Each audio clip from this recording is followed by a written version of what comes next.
Vamos revisar um pouco então sobre os conceitos básicos em ecologia. Nós verificamos em uma das nossas aulas que a biologia é apresentada dentro de um espectro biológico. E os indivíduos biológicos, eles dentro da ecologia, eles se organizam. Mas antes de falarmos sobre essa organização, vale a pena nós conceituarmos ecologia. O que é ecologia? Se alguém te perguntasse o que é ecologia, você diria o quê? Ecologia é uma ciência. É uma ciência que estuda as relações entre os seres vivos e dos seres vivos com o meio ambiente onde eles vivem.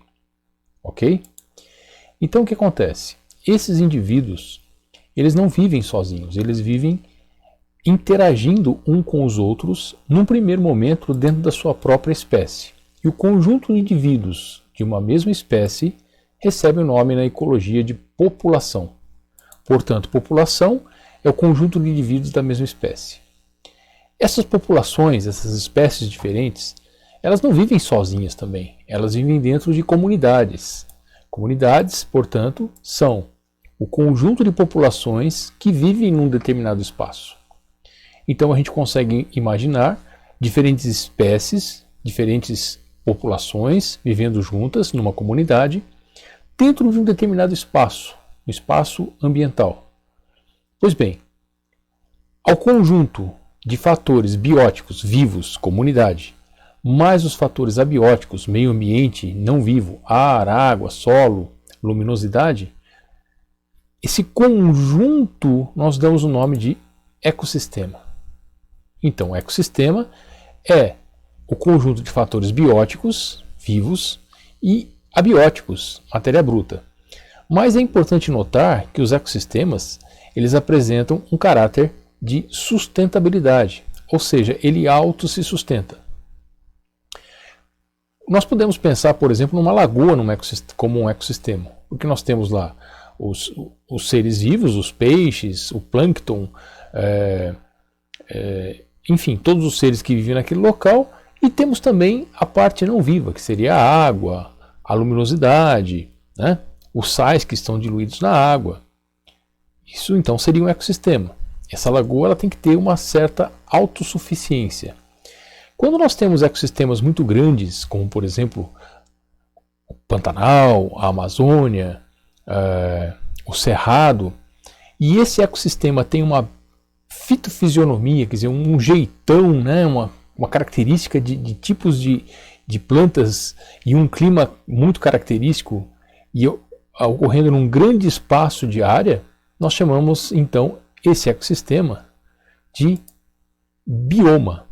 Então os biomas são ecossistemas de grande porte e que apresentam uma fitofisionomia e um clima muito característico, que se repete. Ok? Bom, nós temos ainda o conjunto de todos os ecossistemas que vai formar aquilo que nós chamamos de biosfera. Bem, existem outros conceitos básicos de ecologia que nós trabalhamos que são importantes. O primeiro deles é habitat.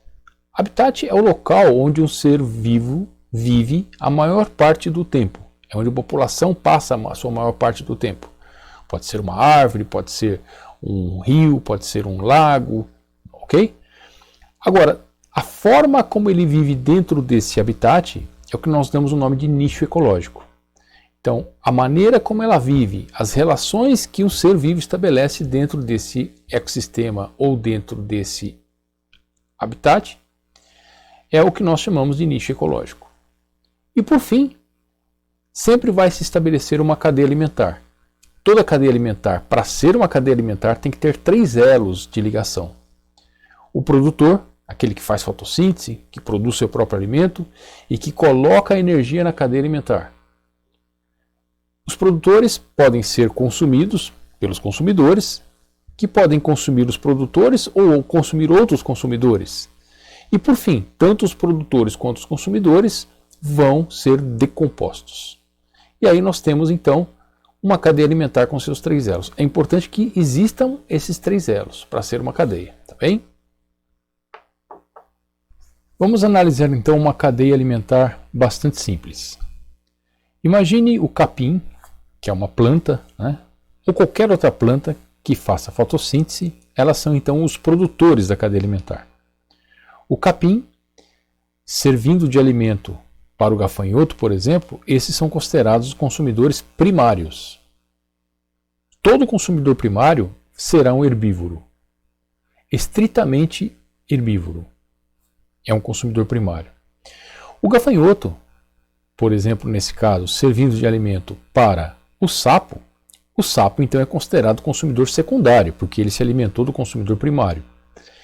E, pensando numa cobra que se alimente do sapo, ele seria o consumidor terciário. E assim sucessivamente, ok? Lembrando que todos esses seres vivos, eles serão decompostos quando mortos por fungos e bactérias que são os decompositores.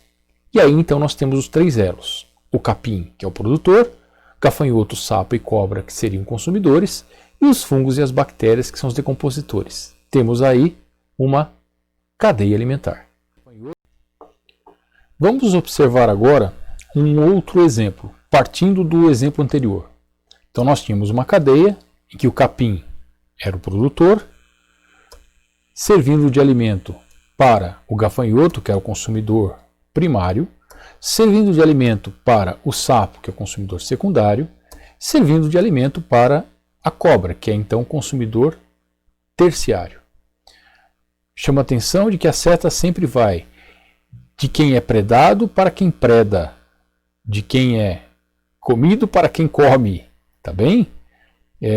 Cuidado, às vezes as pessoas se confundem com essas setas, sempre da presa para o predador.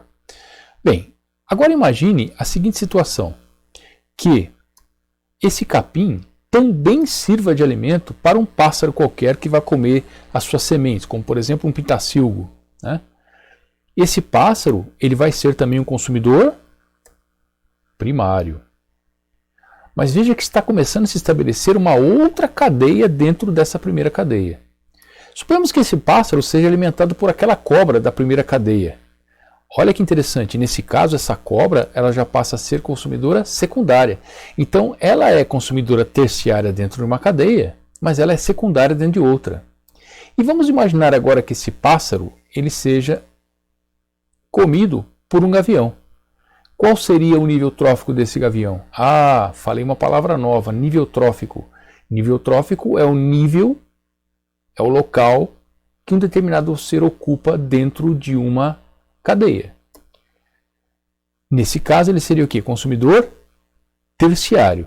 Mas se ele comesse a cobra, se esse gavião comesse a cobra, a cobra é secundária, então o gavião continua sendo terciária, mas dentro da outra cadeia, a cobra é consumidora terciária, então o gavião seria consumidor quaternário. Olha que bacana. Então, tanto a cobra quanto o gavião, elas ocupam dois níveis tróficos. Ela ocupa o nível, a cobra ocupa o nível terciário e secundário, e o gavião ocupa o nível terciário e quaternário. Só que agora muda-se o nome. Não temos mais uma cadeia, mas uma teia. Quando que é uma teia e quando é uma cadeia? A teia é unidirecional. A cadeia é unidirecional. A teia é a inter-relação entre várias cadeias. Aí vocês devem estar me perguntando, e onde é que está o decompositor nessa história? Convencionou-se que quando se tem uma teia, a gente não coloca o decompositor para não bagunçar demais a nossa estrutura gráfica. Mas ela está aí. O decompositor está aí, decompondo todos os seres dessa teia.